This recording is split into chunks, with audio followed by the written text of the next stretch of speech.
Hello everybody and welcome back. Today we're going to talk about the myocardial oxygen supply and demand.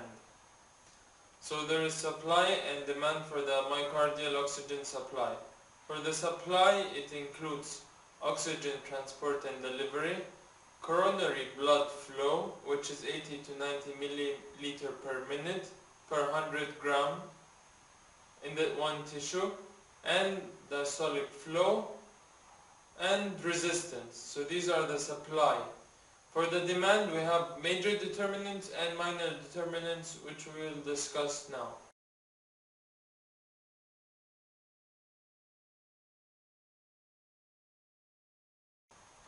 The major determinants which reflect the active state of the myocardium are the wall stress, which is the preload and the afterload, the heart rate, and myocardial contractility. So the major determinants are three: the wall stress, heart rate, and myocardial contractility.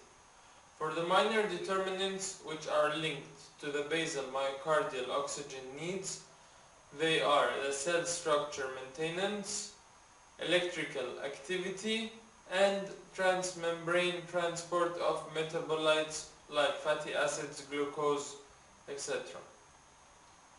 For the major determinants, now we're going to discuss the wall stress. The wall stress, according to the Laplace law, is wall stress is equal to the pressure divided by 2h.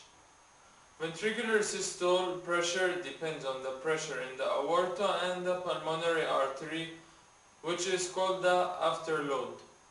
Ventricular radius depends on the ventricular filling. This represents the preload.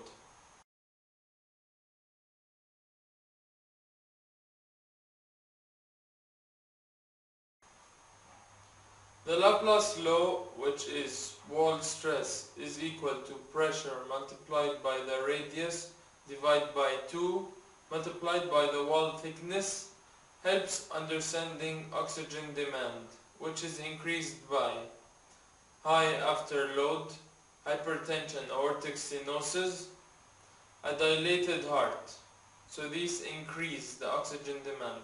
For a decreased oxygen demand, it's decreased by myocardial hypertrophy, which is a thick wall, and low ventricular pressure, which is low afterload.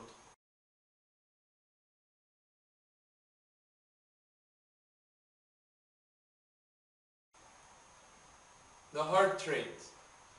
The heart rate can be tachycardia, which increases the myocardial oxygen demand and decreases the coronary flow due to diminution of diastolic filling. So it increases the myocardial oxygen demand and decreases coronary flow.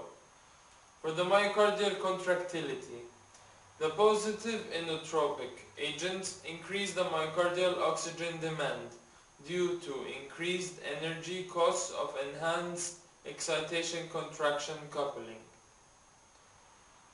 Now for the oxygen transport and delivery for the myocardial oxygen supply. It requires an adequate inspired quantity of oxygen, which is good air and healthy lungs. It requires amount of red blood cells with healthy hemoglobin. For the coronary blood flow. Coronary blood flow continuously adapted to the metabolic needs of the myocardium in order to avoid underperfusion that would lead to ischemia or infarction. So this was the supply of the oxygen.